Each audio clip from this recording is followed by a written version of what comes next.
Good afternoon and welcome. We all know each other very well and work very closely together, so it's a great pleasure to have this opportunity to have a more wide-ranging and open conversation and also take the questions from the audience.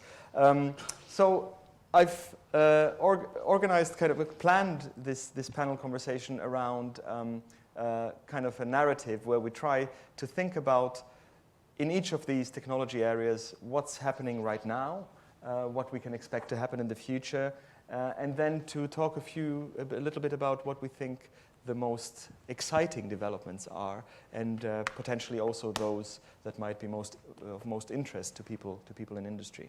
So I'd like to start the first round of questions by looking a little bit at where we are right now in their development. And I wanted to start with Mirella. And techniques like natural language processing, they've now matured to a stage where many of the useful functionalities we couldn't really even imagine a few years ago have become sometimes a commodity technology, or at least becoming available. And of course, we hear about many of these applications. I already mentioned ChatGPT and other things that are in the media on a daily basis. But what do you think are the main areas where natural language processing can provide real value in industrial applications already? Okay, you can hear me? Okay, great. You never know with these things. Okay, so the question is what NLP can do for the real world now as opposed to in the future. Okay, can I see a show of hands? How many people have heard of NLP before? Okay, so this is good. This didn't used to be the case a couple of years back. In fact, people think that NLP used to think is neurocomputing program. So anyway, so we all know what NLP is. So this is already very good, because it didn't used to be the case that people understood that natural language processing is dealing with language and understanding it and generating and whatnot. And I take it that everybody has heard of GPT-style variants and what they can do. So we in the know-how call this large language models. So I will not say that large language models are the worst thing that happened to NLP, but I will not say they're the best thing that happened to NLP either. So what has happened with these large language models is that we have now a big model that can do a lot of things. And this is great. It's kind of almost huge if you think about it, because it gives you a glimpse of what the future may be like, even though you don't care about the future, you care about the present. So we have like this big language model now. And what we did not know is that through sheer scale, it can do machine translation, it can summarize, it can answer your questions, it can do world knowledge, it can write essays, it can write books, poetry, and it can also function as a search engine. So this is a game changer in the sense that you have something now that has a lot of functionality. And for me, the amazing thing is it's through natural language. So now the medium with which I think, looking forward also, the communication with the computers will happen will be through natural language. And we see it already, that now you don't program from scratch, you just use GPT or Codex or one of these tools, and you put your request, write me a loop function that does A, B, C, or D, and it spits out code, and then you take this code. So already I think it will help industry become more productive in creating tools. Also industrial outfits that have to deal with a lot of text, understanding text, aggregating text, digesting text, all of these things can happen with the help of large language models. There is, of course, the question, what will happen to the people that were doing these tasks? This is not what you're asking. Maybe we can discuss this. So I can only say positive things. And of course, we here in the University of Edinburgh have been at the forefront. We were doing these tasks all along, and nobody believed us. I personally work on natural language generation, which is what GPT does. It generates language.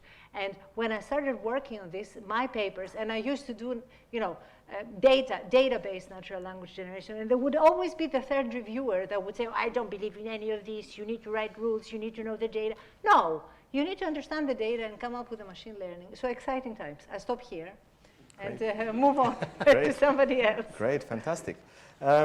So turning now to robotics, I mean, I've certainly had the experience, because we are in the fortunate position that in our center we have, and if you have time, by all means, drop by and have a look at the robots that we have.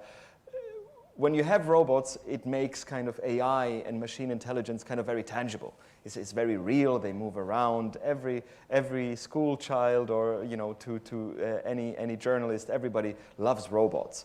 From the standpoint of applications, would you say we are already at a point where they can be used more readily in broader fields, or is it still a situation where we can only really provide value in very specialized areas where you have to have a custom system for a very specific task? Where do you think we're at in those terms? Yeah, thanks, Michael. So I think everybody knows what robotics is. One of the games that we try to play is really challenging that notion of what robots are, both how they're made and how they're used and what we expect to do with them. So the role of robotics in things like manufacturing, making cars, that sort of thing is very well known. A highly structured environment, somewhere where you can program the robot to do a task, and it will just perform that task, autonomously in some way. That stuff is well established and works, right? The bigger challenge is about how we bring robots into people's lives and how you see them in a more conspicuous fashion day to day, and also really answering the question of why would we want to do that? What's the reason why we would want to bring robots into people's lives? Some of that is around addressing labor shortages and other sort of, socio-political problems that, we try to find a technological solution to. That's one of the reasons why we do that. The other one is because we've sort of all resigned ourselves and accepted the fact that robots will become part of our lives. So there's a sort of economic driver that goes behind that. And within that, there's a whole series of challenges that are interesting. Some of those come from aspects to do with artificial intelligence. Some of them are to do with the physical embodiment of the robot. And that's, I think, one of the areas which is really, really interesting. Essentially, giving a system, an autonomous system, a body, gives it something to think about. And that keeps all of our computer science friends happy, because we can apply all sorts of interesting learning methods and programming and planning and that sort of stuff. From an engineering perspective, there's a whole series of interesting things that brings in around how do we design systems that incorporate new sensors, that bring in new energy systems, that have new types of materials, that sort of thing. So in terms of where we're going with robotics is going to become much more conspicuous in people's day-to-day lives. And a large aspect of that will be driven by a change in what we define a robot as, how we build it, and how we do that sort of day-to-day interaction. That physical intelligence mixed with artificial intelligence is the space where we're going to see a huge amount of growth in robotics in the next few years. Great, thank you. Now we turn to the most, what I find is the most novel and in some way could be the most groundbreaking technology, because a lot of it is just happening and will have... Sorry, forget about ChatGPT. It's about me now, darling. I like it. Go on, Michael. I mean, you have to try and flatter everyone, right? Don't worry, Mirella. NLP already broke through that barrier. Now we have to turn to new things. I'm the new kid, Exactly. They're trying to be nice to me. So quantum is an area where, of course, it's very, the ideas behind it are very complicated and it's very novel in some sense. And people sometimes are struggling to understand to what extent its capabilities are real yet. And of course, that happens in any emergent technology when it's novel. And you have to feel your way around it and explore what the opportunities are. Do you think we're already at a stage where first applications are emerging that can help practitioners, if not apply them directly, at least understand its potential? Very good question. And the answer is going to be exactly like your slide, in the sense, depending who's asking it, when is it asking it, how is it asking it, is going to be a different answer. So we're going to go through it, because I'm going to assume, like Adam and Mirella, everybody knows about quantum, the same way that you know about robots and the NLP. So the first perspective is you need to understand quantum is not just quantum computing. coming back to answer, is a quantum technology and is underpinning everything that is happening. So when you look at quantum sensing, quantum imaging, quantum communication, quantum simulation, and quantum computing. So that's one thing to put. So if now I'm going to answer a question from quantum application, which has already happened, to big extent. And there is all this different timeline for all of these various technology and the timeline that they're coming to be integrated, that they're going to make a difference. So within that perspective, I believe, we are already seeing it. In fact, when the national strategy, national program was set up, the scientists set it up in such a way that we could already cut the ribbon for the policymaker. We're going to have the quantum sensing right away. We can already try to do the best gravity measurement using the quantum phenomena, as you mentioned it. So now, but I guess what you're really referring is now quantum computing, is that one particular beast that we are waiting to come. And the importance of is, again, sharing the excitement, as Mirella nicely presented. To me, it seems, let's not ignore the fact that although it's going to be a long time coming, but it's something that is not comparable because it's fundamentally different way of thinking about information. We're talking about 60 years of celebration of computer science and AI, but we're talking about back to zero, trying to completely redefine it. And just to give you imagining way, no matter how powerful the ChatGPT become, no matter how groundbreaking LLM to be, even any artificial intelligence can need to deal with the complexity of physics. So we are the survival, the quantum. So I believe this is, again, trying to give you this complicated answer that there are always some area of innovation and research that we are going to reach to the boundary of exascale computation that we're talking about. And there, we need to think about different way of even addressing question. And to me, that's the most powerful, rather than say, okay, now quantum is going to do a new robotic, and quantum is going to do a new natural language. So those are happening, they are, underpinning. But the fact that we have a different way of thinking about this problem are something that, you can think, yes, we are in the quiet background zone, but we are already seeing some of those pain points that we have no other solution. So, yeah. And I'm very grateful for the question from the audience here, because this allows me to probe a little bit more. So somebody is asking, can you give an interesting example of a large complex problem solved by a quantum computer, and how fast is it solved compared to traditional? So this is the question that everybody keep asking. So, okay, what's the? It's like as again as another answer though. If I was going to answer it as an academic, and I said, well, no, it's like all of this hype, ignore it, because if I put my complexity assumption in order to compare it with the best classical algorithm that is beating and benchmarking, all this claim of quantum advantage go away. But if you are an industry person, when they're talking about factor for improvement, robustness of the data, we're already having it. I think it was Rolls-Royce or one of these car manufacturing problem, which use the quantum simulation that are in the place, and they already show that they have a better simulation of the device organization. And what I'm trying to show you is that we academics are a little bit at loss, because industry know what their problem are, and their problem is not just your complexity, overhead, and the speed.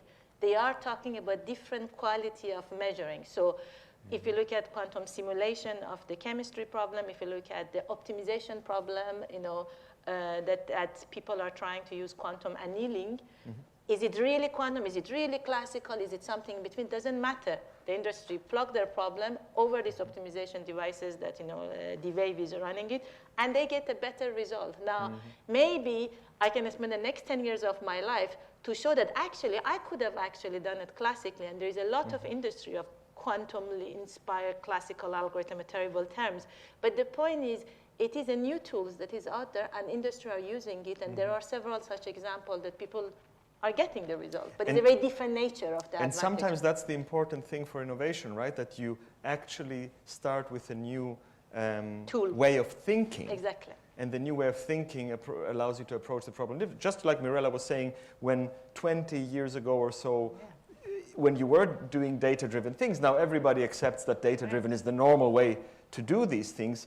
And in fact, that brings me, actually, I want to combine a question from the audience with a thought that I had, and which is about something that you already said, Mirella, which is that, you know, now with these large language models, one could be tempted to think that we have cracked the problem. You know, we are done, right? Which, of course, for a scientist can never be true. But of course, there are problems. It's hard to check whether answers are true. It's hard to find the provenance, kind of which data did these answers came from.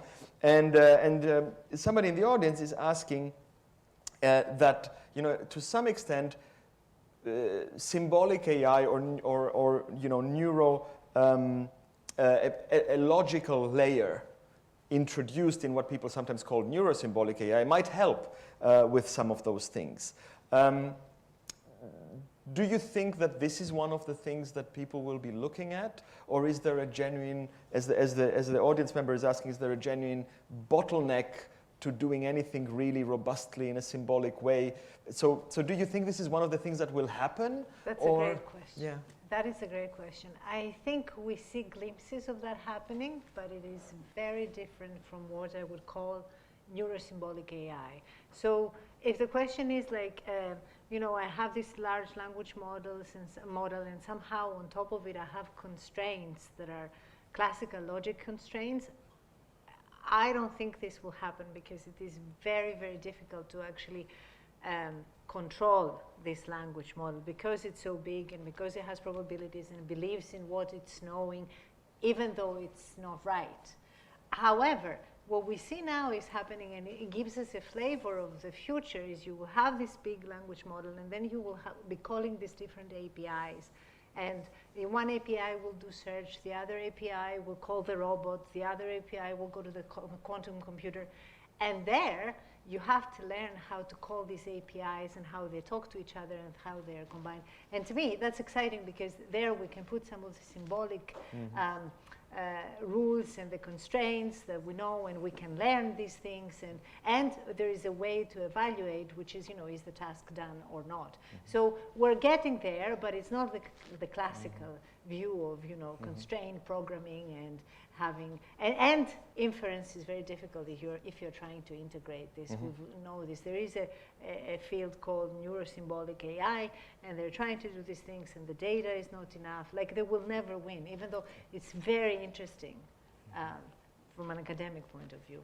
And if I'm not mistaken, this idea of having kind of different modules for different things, but then some level of control over how they work together, I think that is also one of the underpinning ideas of your new lab, right? Yes, and I totally believe in this idea. It's not easy. What are the modules? You have to specify the modules, and then you have to have a controller, and what's the controller, and how do you learn this controller? But when Eli started, I had no idea that this was going to become fashionable, and now this is like a big deal, how you do this at scale. You're predicting future all the time very well. Luck. It's just luck. You can never tell what things are going to take off. Yeah, so I think I answered your question. Yeah, absolutely, thank you. Adam, also again, like starting to probe a little bit of, you know, what's going to happen in the near future.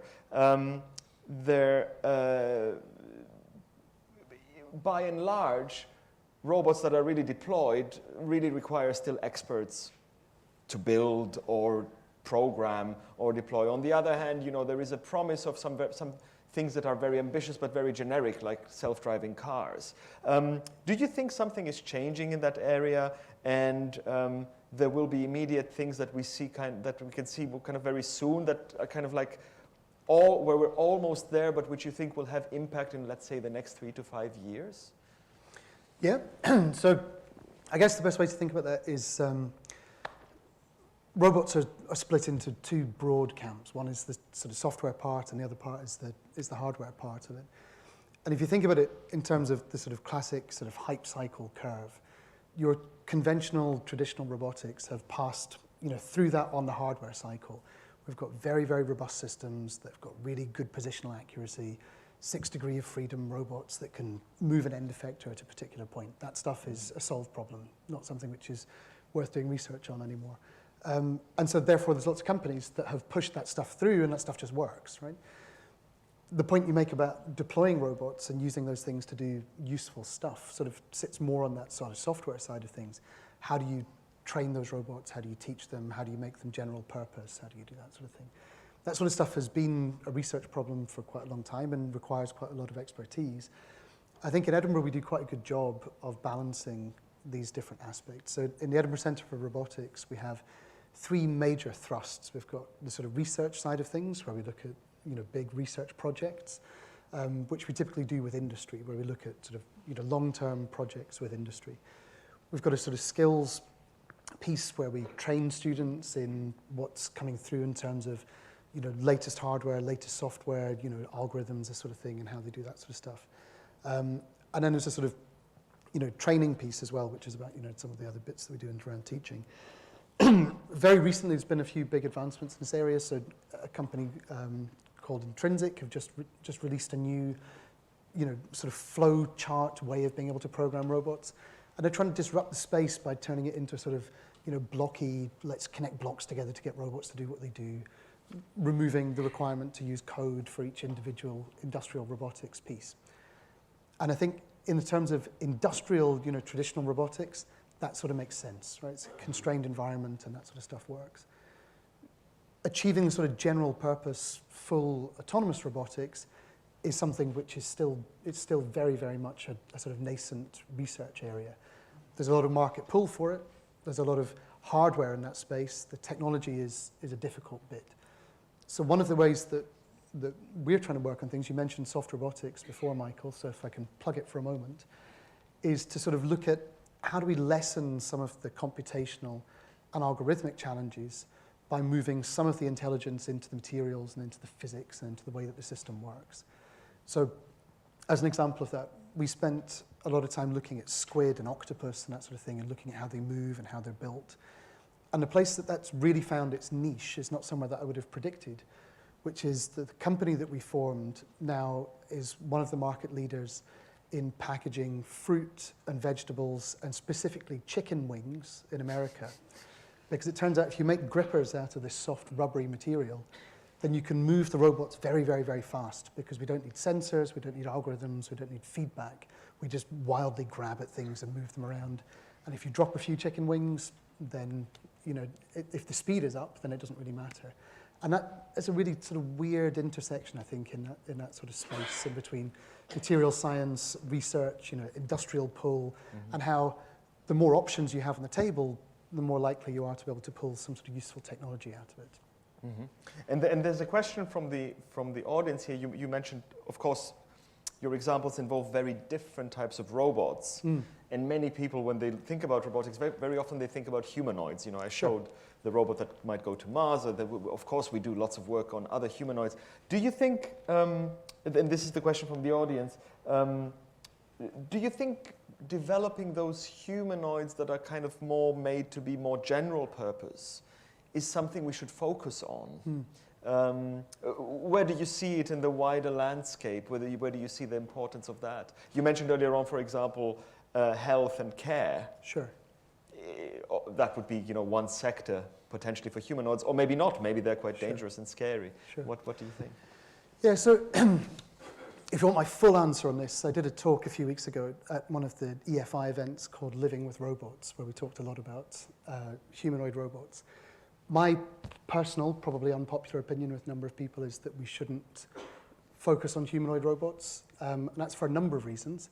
I think one of them is because people are really sort of incapable of interfacing with technology that sort of looks like people. And I think if you're making a robot to perform a task, making it look like a person just invites a whole bunch of questions that we don't really need. If you focus it on a task-based point of view, you need robots that have the affordances to move within space that's designed for people if you want them in this space. But making them look like humans, I think it's in some way a sort of lazy design heuristic. I think in some ways it's this sort of, idea of us trying to do, anthropomorphic, making things that look like ourselves. But I think the other aspect to it is that one of the reasons why people focus on general purpose robots that look like people is because they understand the tasks that people can perform. And so if you try and get a person to do it, or a robot person, then you understand basically what they're going to do. If you look at it from a different side of things, which is you focus it on a sort of systems engineering approach and say, what do we want the robot to do irrespective of what it looks like, you're very unlikely to end up with a humanoid robot as the thing which is the best combination of subsystems to make a new robot that can do a particular task. Right? If we want systems that can transcend human capabilities, then starting with a human framework is probably a poor design heuristic, probably a poor starting point. Some of the big companies that we do work with in places like oil and gas and nuclear decommissioning, things like that, humanoid robots are not at all what they want, right? They want things that can turn valves, that can tighten bolts, that can do that sort of thing. So building a robot to operate a tool doesn't seem like a sensible starting point. And then from the other side of things, if we're going to make robots that work in healthcare to do, social care or to do surgical robotics, it's unlikely that the best tools for the job are going to look like a human operating, a laparoscopic tool, for example.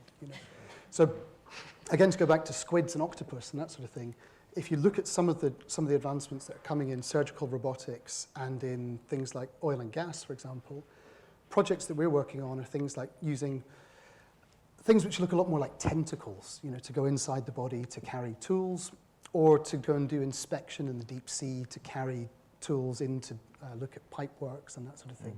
So starting from a different point of view, you end up with very different looking robots, but ones which actually perform the task that you want them to perform. And I guess there's something interesting around, we know that machines and mechanical devices or electronic devices and so on, they are good at things that humans are not good at. Right. And while in AI we want to understand how human intelligence or animal intelligence works, from a problem-solving point of view, we should actually exploit maybe things also that humans can't do that well and build other types of things that machines are good at. Right. I mean, I think we have this is a sort of, human condition of we think we're the apex of all things. One of the aspects of the work that we do in biologically inspired engineering is to look at the whole gamut of biology and natural world, try and find inspiration from physical systems that have evolved over millions of years, and try and borrow some of those ideas and bring them into physical systems. And there's a lot of really interesting stuff that you find in that space. Very little of it is human. Yeah, we may not be the apex of evolution. Turning again to quantum, if I were a business person and you will allow me to imagine that, even though I really have very, very little experience of that, I would be thinking, well, okay, in robotics or in natural language technologies, there are products out there that I can look at and consider in order to solve my problem. Given the complexity of what lies ahead for quantum and the breadth of things you described, what would you advise businesses should do at this point? What is the best thing to do to think about whether this is a technology that is relevant for them? It's a very good question. One of the main answers is that's why we launched the Quantum Software Lab. So let me tell you what I'm trying to say. So the point is, indeed, quantum, apart from some area that we're saying, is not a product that you're coming to plug. And when it's come as well, whether it's quantum computer, quantum communication, quantum technology, maybe not many people want to present it like that, but I'm not ashamed of that. It's going to be complicated. So don't think that you're going to wait and quantum computer comes, you buy it, you plug it, and you start using it. No, it's not like that.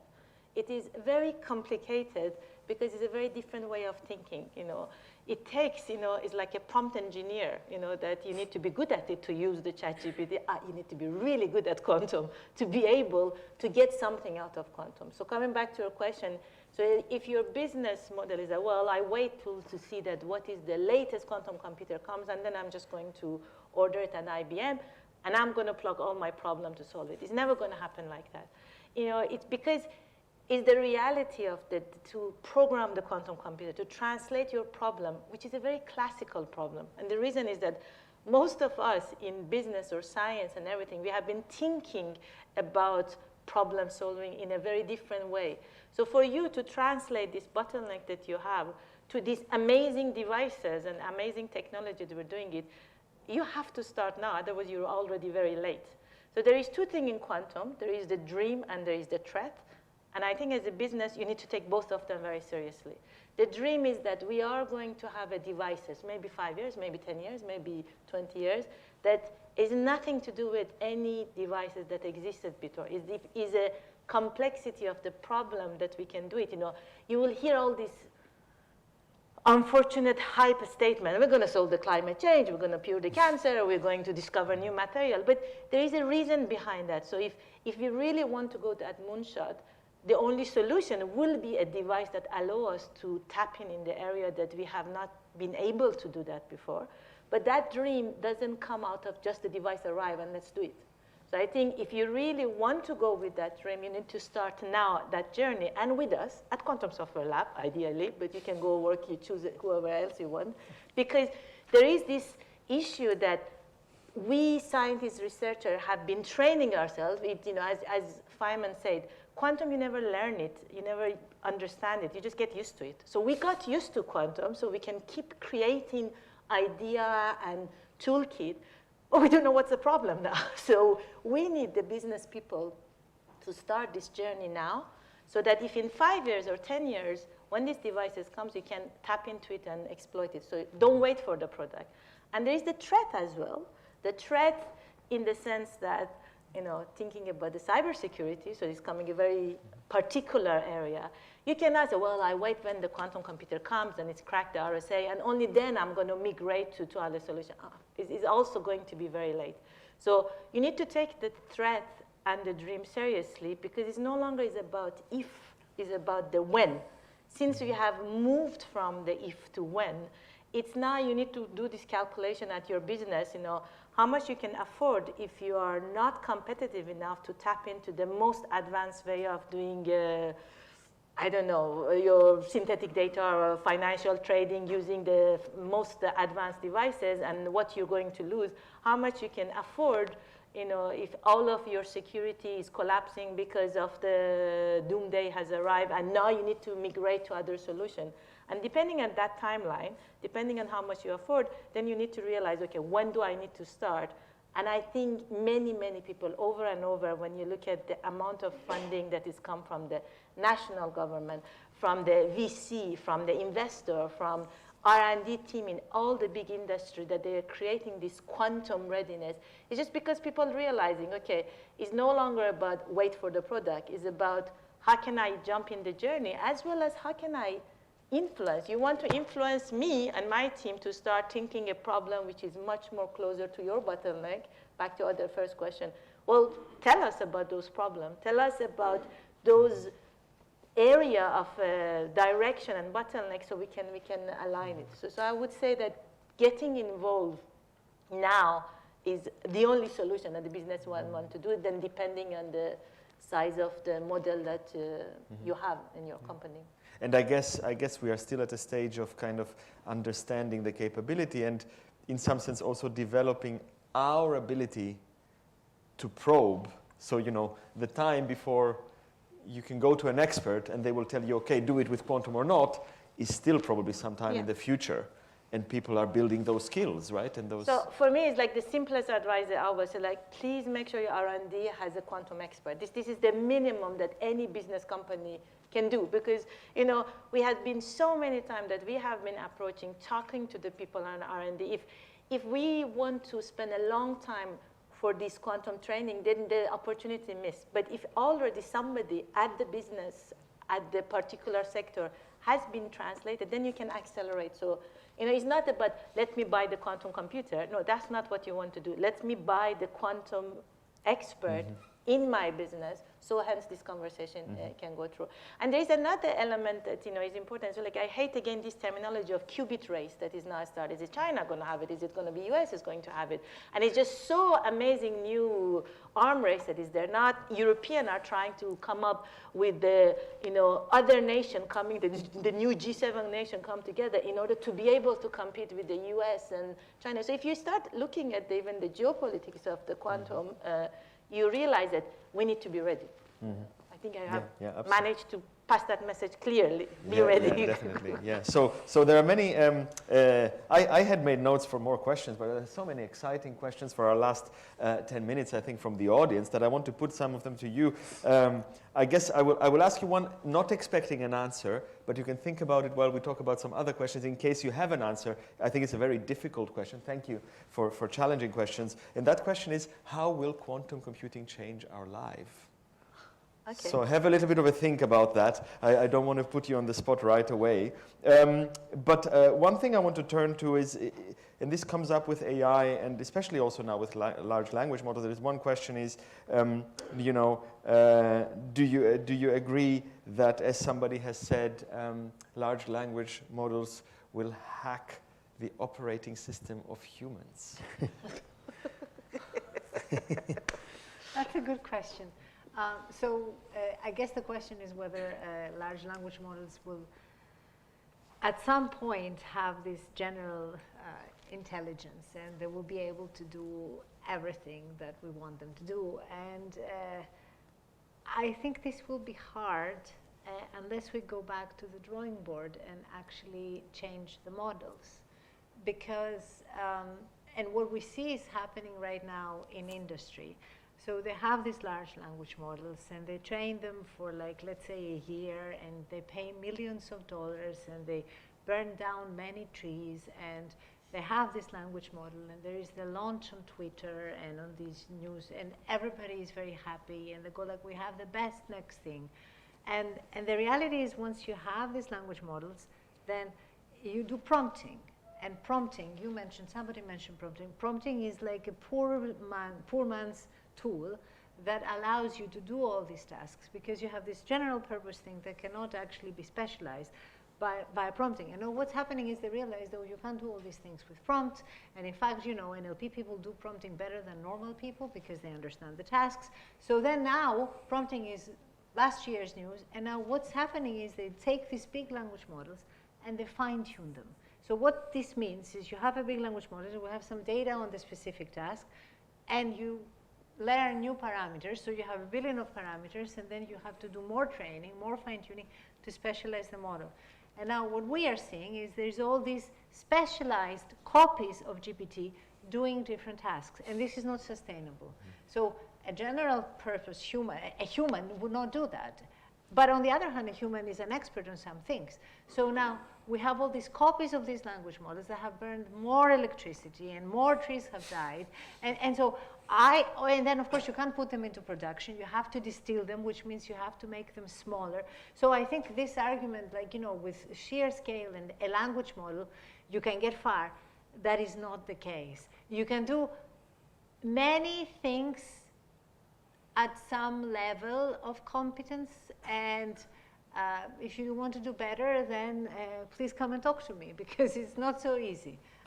I find it really interesting that you're highlighting in particular the sustainability issue, because quite often we hear very speculative ideas about, how things might break down with human civilization and super intelligence and so on. But the real tangible problem at the moment is, how can we make this sustainable and productive from a societal point of view in terms of developing the next technology that is useful. Exactly, right? And it does not scale, even for industry. Let's assume they have these copies. Like, there's open source large language models. You can download them, Llama, for example. And open source is winning. This is great. But the problem is that you cannot train them. You cannot fine-tune them. You need the budget. We're talking about thousands of pounds or millions of dollars. And I think as a community, we have to think about this and make things run faster. And quantum computer. Exactly. No, I'm not kidding. The issue of scale is the real issue. And we have to come up with solutions, but people don't seem to be that worried, these big companies. But they also have done research. So they have developed algorithms that tell them, because they cannot retrain, they tell them, if you run the system for so many hours and at this kind of data, then you predict the system. So they have to do predictive results, because they cannot get real results. You don't press a button, you get the results the next day. Anyway, yes. Yeah. And Adam, this is a question that's also been asked by the audience. We've seen that, and other members of the audience are commenting on the flurry and the fears that are emerging. So having a large language, a ChatGPT moment is a blessing and a curse in natural language processing. But somebody in the audience is also asking, could we imagine such a moment in robotics? Could you imagine something that might happen that would actually genuinely, completely boost or transform how we use the robots? Or do you expect it'll be more incremental? Or could you pinpoint a problem that is really hard, and if we cracked it, then suddenly we would have robotics for everyone, you know? Yeah, so there's a question there about why would we want robotics for everyone? And that's a slightly different question. But I think one of the things that we're very good at doing as people is generating dystopian narratives, right? So anytime we see a new piece of technology, we think, what's the worst thing we can do with it? Or what's the way in which this is going to kill me and kill the world and kill everything, right? And we're quite good at that. What we're less good at is thinking about what can we do with technologies that will actually be good for us individually and good for us as a society. So if you take that angle on it, of what would we actually want robots to do, I think that's really interesting. That's a really interesting way to look at it. One way we can look at it is to do that sort of, what are the problems that we have? And the problems we have might be things like, I have a problem with, social care, looking after my grandmother, for example. So what's the solution to it? Well, I can get a robot to go and do healthcare and look after my grandma in the nursing home. Then that invites the question, do I really want that to happen? And does grandma want that to happen? And the answer is almost certainly no, right? So then the question is, what do I actually want to happen? And the answer is probably to have a bit more time so I can go and visit my grandma in the hospital and see how she's doing. And so therefore, how can robotics be part of that solution? And that could be things like using robotic lawnmowers or using robotic hoovers and that sort of stuff. And interestingly, that's where we see the sort of, the emergent trends in robotics, is in those sorts of service robotic spaces. So I think that's one way to get into it. The other way to answer the question is, what's challenging in bringing robotics into people's lives more generally?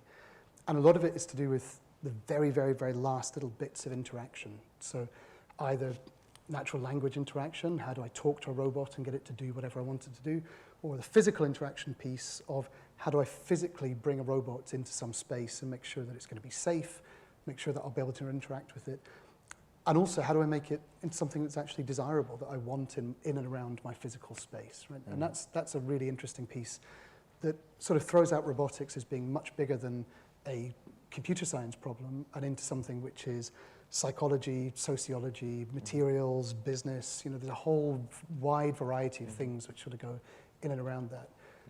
Do I think there's going to be a sort of, apex moment where suddenly robotics boosts into everybody's lives? Probably, actually. In the same way as we saw with things like electric motors and we saw with mobile phones, right? There's about equal numbers of electric motors and mobile phones in the world, and those number in the orders of, a couple of billion to tens of billions.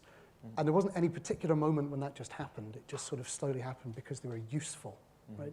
So the point when the technology becomes useful, then we'll see it being used everywhere. And we don't see it in our day-to-day lives, but robotics is everywhere. 75% of all of the orders that we get from Amazon are fulfilled entirely by robots. All of our cars are built by robots. It's sort of creeping, and it will be one of those things which just sort of becomes subsuming, as opposed to being a sort of suddenly, this thing happens overnight. It's actually be a creeping wave of things that will happen. I think all three of you have highlighted really this importance of thinking in quite a thoughtful way and with some kind of forward-looking and responsible attitude towards how we can use all these frontier technologies in useful ways. Rather than getting carried away. There are a lot of questions on the Slido about kind of the hype, the flurry, the risks. And someone is asking, for example, what is the University of Edinburgh doing around studying the potential risks and negative consequences? Yeah.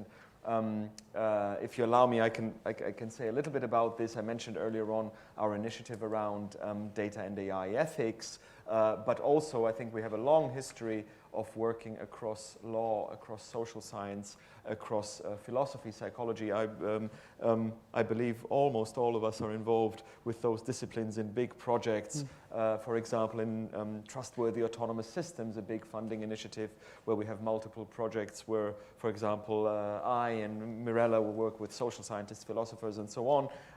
So this is very much a focus on our work. And I think what's maybe a little bit unique about the university is that we're really, we believe we can only address these issues if we both understand the requirements of society and what humans need. You mentioned the designers, the psychologists, the end users, you know, the elderly person working with the robot, or maybe the customer talking to the chatbot who might be kind of freaked out by the responses they're getting from their airline.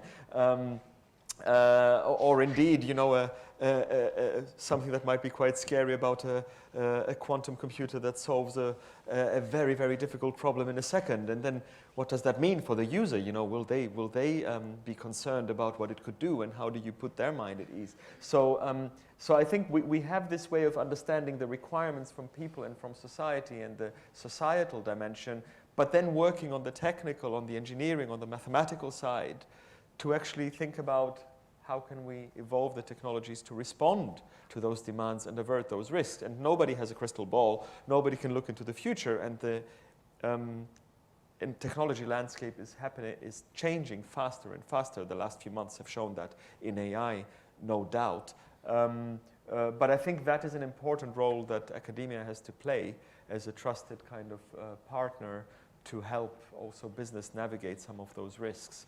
And with that, we have kind of -1 minute left. So I will now come back to you, and just as the highlight, and maybe like a little bit of speculation, a bit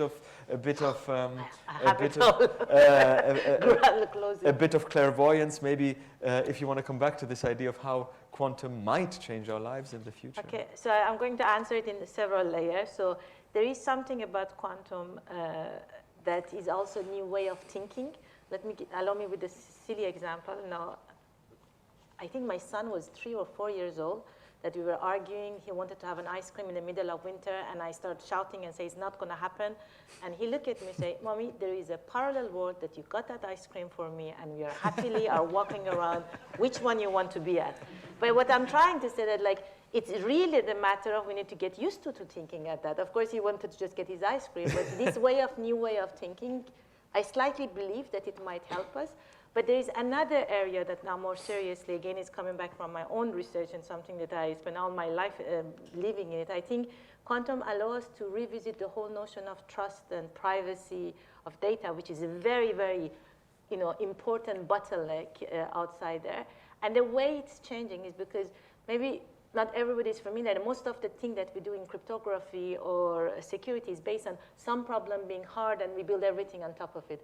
But quantum, by design, gives us a security. When you're looking at the quantum encryption, by design, we have given the most secure lock that is comes in the terms of physics. And I think this is the moment for us that we can revisit all this drama that exists about the trust and the vote and the Snowden and the privacy of internet, and we can revisit them and to really build maybe back the trust that we had in the whole notion of computation and the privacy and the data and the sharing.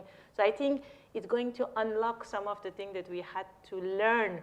We want to do data sharing. This is the modern Edinburgh that we're talking about, but we also have regulation that allow to bottleneck of it. So I think, to me, I think quantum is going to be a new sandbox that allows us to something that it was restriction becomes innovation. So for me, that's one of the things that I'm hoping to see in my life that has changed. So that would be great. I would certainly find it very exciting if one day I understood how that all works, and it maybe lost some of its magic and became something that we can all work with in more and more. So I'm just gonna finish by thanking you all for this what I thought was very, very inspiring discussion. I think when you're working at the frontiers of what's possible with technology, you always have to navigate risks, uncertainties. We never know what's happening, but that is, I think, also the most exciting thing about science and research.